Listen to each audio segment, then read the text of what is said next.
Learned rabbis, reverend fathers, ladies and gentlemen, friends, I'm humbled to have this assignment, humbled to have the opportunity to speak about this figure, an exemplary figure in so many ways, at this moment, a difficult and trying moment in so many ways.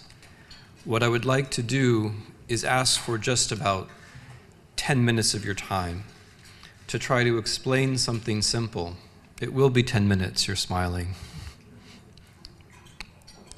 To try to explain what Andrey Sheptytsky did, say a word about how he intended it, what motivated him, what some of his ideas were, and then suggest what this might mean for us today. So what he has done, as all of you know, was to save the lives of more than 100 Jewish children, young people, people who are among us, people who are our friends. This was part, though, of a much larger undertaking. It was part of probably the most consistent opposition to the Holocaust undertaken by a public figure during the Second World War. There are not that many people, after all, persons of responsibility, statesmen, churchmen of rank, who wrote to Hitler to protest the Holocaust. There are not that many people who wrote to Heinrich Himmler to protest the Holocaust. There are not that many people who wrote to the Pope from a position of authority and asked him to intervene. Andrey Sheptytsky did all of these things. There were relatively few people, too few people, in the Eastern Europe of the day who recognized, amidst all of the horrible suffering, the especially horrible suffering that took place in this region during the Second World War, the specific character of the final solution, the specific character of the Holocaust of the Jews. During the war, not 60 years later, during the war, in his letter to the Pope, Andrey Sheptytsky spoke of the Jews as the first victims, right? Echoing other famous Christian formulations, of course, such as our elder brothers in the faith. The first victims seems to be a formulation which is worth remembering. Of course, in his concern for the Jews, in his concern for the special suffering of the Jews, Andrey Sheptytsky was also concerned for his flock. He was concerned for the souls of his people, of the Ukrainian people, of the Christians he had come to see as his responsibility. Now, we know and we have heard of his most famous pastoral letter, the one that cites the commandment, Nilbi, thou shalt not kill. What I'd like to do is spend just a moment with you on another line of text from Andrey Sheptytsky, one which comes not from the Hebrew Bible, but which comes, or which seems to come from the New Testament. So this is the second thing I'd like to try to convey to you. What Andrey Sheptytsky has done, we know. What was he thinking? How did he speak to his flock about what he was doing? What did he mean by it? The passage I wanted to cite is this. This is from a pastoral letter. Sheptytsky writes, "Understand that everything you do in the direction of loving your neighbor, this will bring God's blessing upon your family and upon your village." Now, every Christian, I imagine also every Jew, will recognize what is being cited in that passage, the idea of loving your neighbor in this particular context, in the particular context of 1942, when Jewish neighbors were being murdered or had been murdered. And it's a reference which I think is very significant for us in three different ways, which I'd like briefly to share with you. Of course, the reference itself, the reference to the parable of the Good Samaritan, a parable which is, as you all know, all Christians would know, is cited in Luke and Matthew and Mark. A parable which Jesus tells in answer to the question, who is my neighbor? And the answer, after the story in which a stranger helps a stranger, the answer to the question, who is my neighbor? Who is a neighbor? He who shows mercy. And the parable ends, go and do likewise. Now, it is interesting that he cited this particular parable in this particular passage, because in doing so, he put himself at the head of an unfortunately all too small group of Catholics and Christians who cited precisely this parable. From simple believers through parish priests to Sheptytsky himself, it was precisely the parable of the Good Samaritan in one way or another that rescuers very often cited, this simplest of ideas. But it's interesting in a couple of other ways as well.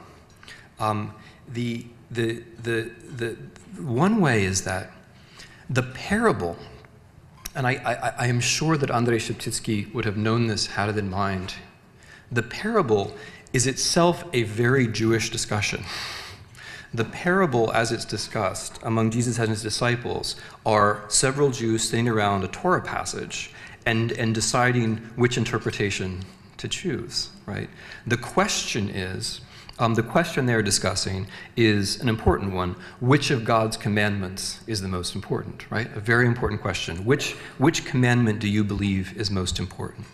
And the response that Jesus gives by way of this parable, the response to this that he gives, it comes from the book that Christians would know as Leviticus, chapter 19. Thou shalt not avenge nor bear grudges against thy people, but thou shalt love thy neighbor as thyself. And then he tells the parable to answer the question, who is thy neighbor? Now, what is so interesting about this discussion is that not only is it universal, as Rabbi Bleich has already stressed, not only is there a universalism in this perspective, there's also a Jewish-Christian dialogue or a Jewish-Christian encounter already going on inside it. And it's this last point, this point of encounter, which I would like to leave you with, this idea of an encounter, of a meeting, of a zustrich, of how you behave in a moment of encounter, or how you behave in a time of trial, which I would like to leave you with. So this is the final point I would like to make. The first was, what did he do? The second is, how was he thinking about it? And the third is, who was Andrey Sheptytsky, and what is the lesson that all of this might leave for us? Andrey Sheptytsky was not born a neighbor. None of us is born a neighbor. Andrey Sheptytsky was not born someone who loved the Ukrainian nation. He was not born into the Ukrainian nation at all. He was not born into the people. He was not born into the peasantry. He chose all of these things. In a time of difficulty, in a time of trial, which was Galicia in the late 19th century, he chose to be the spokesman of the Greek Catholic Ukrainians. In a very moving letter he wrote, this Polish aristocrat wrote, "Their prayer has become my prayer. Their song has become my song." In that time of trial, in that encounter, he chose and thereby helped to build a nation and a society, and in some long way also a state. The time that's more familiar to us, the moment of the Holocaust, is of course a second time of trial, a long period during which Ukrainians and everyone in Ukraine suffered, Jews above all, this period in the 1930s and 1940s where Ukraine was the most dangerous place to live in the world. This was a second time of trial. And we know how Sheptytsky responded. He responded once again by treating it as a kind of encounter. To love thy neighbor as thyself is to recognize the neighbor as something different, but it's only possible if you know who you yourself are. The citation of this passage, I think, is very important in trying to understand who Sheptytsky himself was. Loving thy neighbor becomes an exercise in becoming oneself. Now, I'm moving now closer to what I'm trying to say about the lesson for contemporary Ukraine. Because, of course, it's right that Andrey Sheptytsky, his entire life, with all of these choices, from beginning to end, was building a Ukrainian nation. He was building a Ukrainian civil society. He was contributing to building a Ukrainian state. But he did so at every moment by recognizing the other. And every time he recognized the other, I think it's fair to say he changed a bit himself. He left something of himself behind that we would remember as we were remembering today. So this is the point that I wanted to close on, and it's really a very simple point. Andrey Sheptytsky, in doing all of these things, in building an extraordinary institution of faith, of society, of nation, did it while demonstrating that this could be reconciled with ethics of the most universal kind.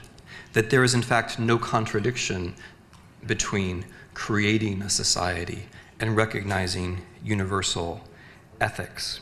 This seems to me to be a difficult but perhaps an extremely appropriate lesson for today's moment, which is another time of trial, another time of encounter among Ukrainians, Jews, and others, of difficult encounters, sometimes fruitful encounters.